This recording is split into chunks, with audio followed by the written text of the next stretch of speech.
আসসালামু আলাইকুম। পৃথিবীর যে যেই প্রান্ত থেকে দেখছেন এবং শুনছেন সবাইকে শুভেচ্ছা জানাচ্ছি।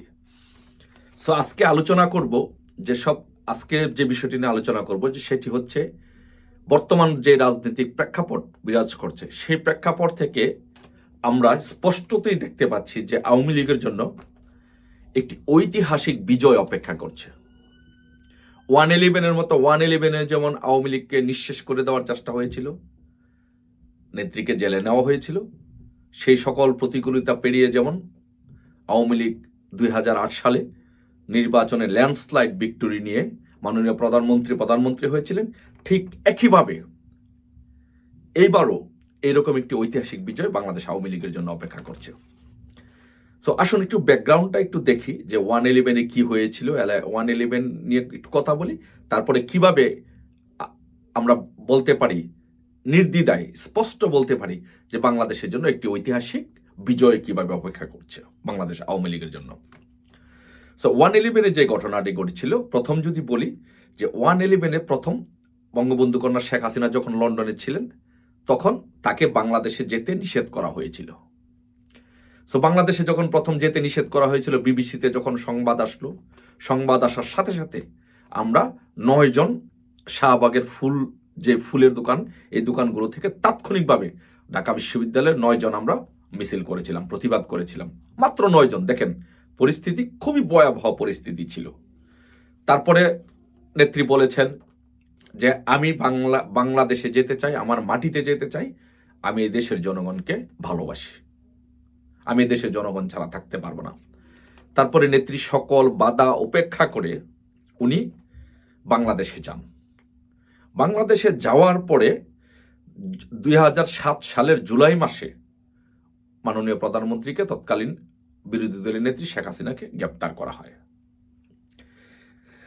তখন যে পরিস্থিতিটা আমাদেরকে ফেস করতে হয়েছিল, যে আমাদেরকে তখন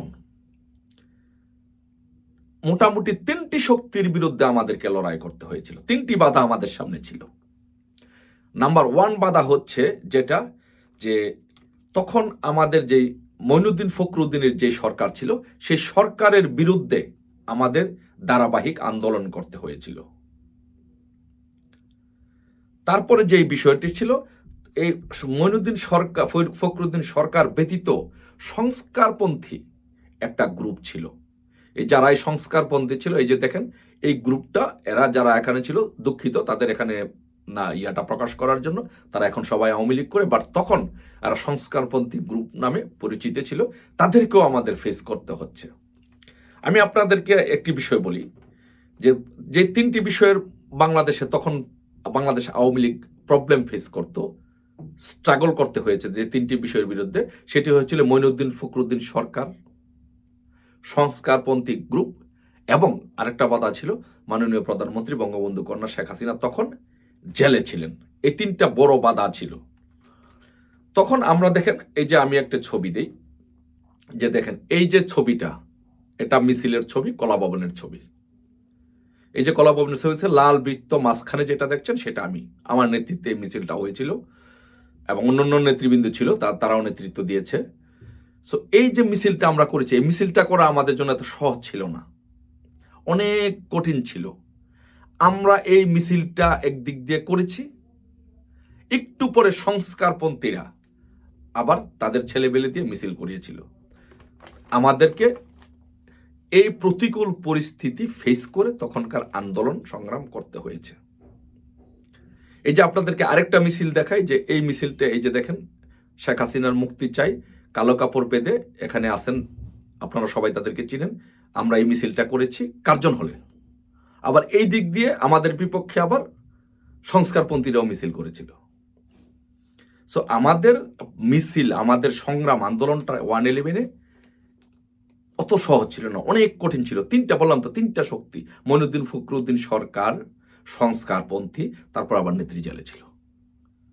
এই স্ট্রাগলগুলো পার করে আমরা তখনকার আন্দোলন করতে হয়েছিল।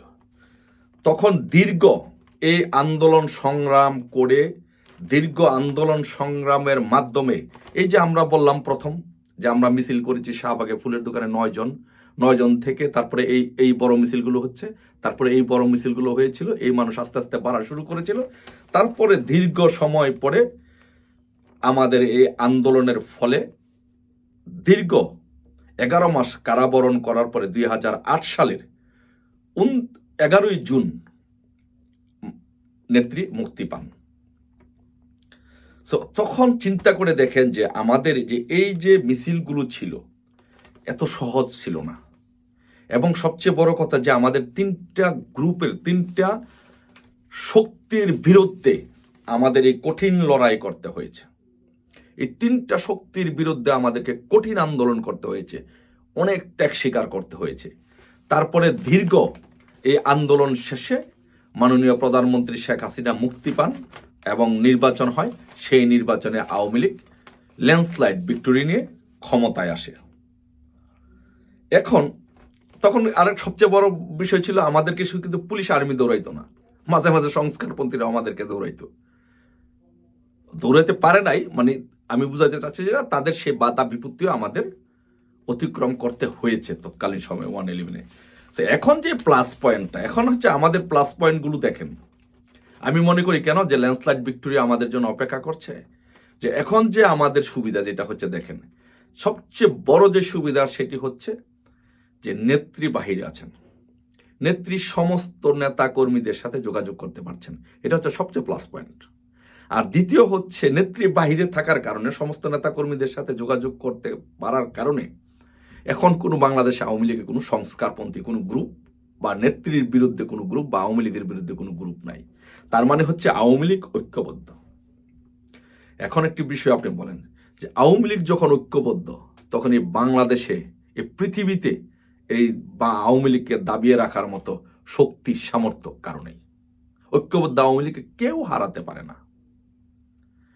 আর পাশাপাশি যে বিজয়টা বললাম যে আমাদের জন্য বাংলাদেশ আওয়ামী লীগের জন্য একটা ঐতিহাসিক বিজয় অপেক্ষা করছে। কেন অপেক্ষা করছে আপনি দেখেন, এটা হচ্ছে যে আমি বললাম যে আওয়ামী লীগের কথা বললাম যে আওয়ামী লীগ এখন শেখ হাসিনা বাহিরে আছেন, নেতাকর্মীদের সাথে যোগাযোগ করতে পারছেন,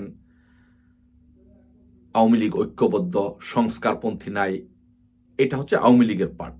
আর সেকেন্ড পার্টটা হচ্ছে যেটা, সেটা হচ্ছে যে আপনার এখন যদি ইনুস যদি 5 তারিখের পরে ক্ষমতা নেওয়ার পরে যদি ইনুস যদি এরকম একটা ঘোষণা দিতেন যে বাংলাদেশে আমি রিসেট বাটন ক্লিক করলাম, আজকে থেকে বাংলাদেশে কোনো হানাহানি মারামারি কাটাকাটি কিছুই থাকবে না, এবং বাংলাদেশে কোনো অরাজকতা হচ্ছে না, কেউ মারা যাচ্ছে না, চুরি হচ্ছে না, ডাকাতি হচ্ছে না, ছিনতাই হচ্ছে না, তাহলে হয়তো আমাদের ভাগ্য আরো খারাপ হইতো, আমাদেরকে হয়তো দীর্ঘ সময় আন্দোলন সংগ্রামটা করতে হইতো।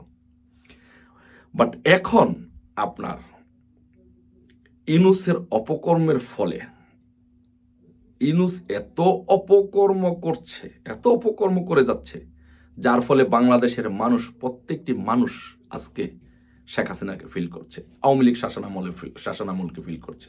ইনুস বলছে যে বাংলাদেশকে শেখ হাসিনা গাজা হিসাবে রেখে গেছেন, বাংলাদেশের মানুষ ভাবছে যে না, পদ্মা সেতু, শেখ হাসিনা পদ্মা সেতু করেছেন, মেট্রো রেল করেছেন, মসজিদ করেছেন, এইগুলো করেছেন, যার জন্য মানুষের মনে হৃদয়ে গেঁথে গিয়েছে শেখ হাসিনার এই কাজগুলো। আরেকটা বিষয় চিন্তা করেন, আপনি বাংলাদেশে কখনো শুনেছেন যে কবর থেকে একজন মানুষের লাশ তুলে আগুন দিয়ে পোড়া দিয়ে দিতে? এই যে দেখেন যে একজন মানুষ নুরাল পাগলা রাজবাড়িতে তার লাশ কবর থেকে তুলে আগুন দিয়ে পুড়িয়ে দেওয়া হয়েছে। এই আইএমএ জাহিলিয়াতের যুগেও আমরা এরকম ধরনের বিভৎস ঘটনা আমরা শুনি নাই। এটাই হচ্ছে আইএমএ ইনুসিয়ার যুগ। বাংলাদেশের মানুষ মনে করছে এটা এখন আইএমএ ইনুসিয়া যুগ। পুলিশকে মেরে টানিয়ে রাখা হয়েছে। মানুষ এখন মানুষের আপনার ডোবা, নালা, খাল, বিল এগুলোতে লাশ বেশি উঠছে, লাশের বাগার পাওয়া যাচ্ছে। বাংলাদেশ এখন লাশের দেশ হয়ে গেছে, দর্শনের নগরী হয়ে গেছে। সো এই কাজগুলো, ইনুসের অপকর্মগুলো, পাশাপাশি আপনি চিন্তা করেন জোর করে আওয়ামী লীগকে নিষিদ্ধ করছে, ছাত্রলীগকে নিষিদ্ধ করছে, যুবলীগকে নিষিদ্ধ করছে, জাতীয় পার্টির অফিস ভাঙচুর করে আগুন দিয়ে জ্বালিয়ে পুড়িয়ে দেওয়া হচ্ছে। এই যে ইনুসের অপকর্ম, এই অপকর্মের ফলে মানুষ ব্যবসা বাণিজ্য করতে পারছে না, অর্থনীতির স্থিতিশীলতা নাই, মানুষ চাকরি হারাচ্ছে, মানুষের জীবন নাবিশ্বাস হয়ে উঠছে। এর ফলে মানুষ এখন শেখ হাসিনাকে ফিল করা শুরু করছে, শেখ হাসিনাকে ভাবা শুরু করেছে, শেখ হাসিনাকে অনুভব করছে। আর পাশাপাশি ওই দিক দিয়ে আওয়ামী লীগের সে অ্যাডভান্টেজ, আওয়ামী লীগ ঐক্যবদ্ধ, নেত্রী বাহিরে আছে। তো সব মিলিয়ে ইনশাল্লাহ বলতে পারি যে বাংলাদেশ আওয়ামী লীগের জন্য 111-এর পরে যেরকম একটা ল্যান্ডস্লাইড ভিক্টোরি হয়েছিল, একইভাবে আওয়ামী লীগের জন্য আরেকটি ল্যান্ডস্লাইড ভিক্টোরি ইনশাল্লাহ অপেক্ষা করছে। সবাই ঐক্যবদ্ধ থাকুন, সময়ের প্রয়োজনে ইনশাল্লাহ আরেকটি ল্যান্ডস্লাইড ভিক্টোরি হবে বাংলাদেশ আওয়ামী লীগে। সবাই ভালো থাকবেন। জয় বাংলা, জয় বঙ্গবন্ধু।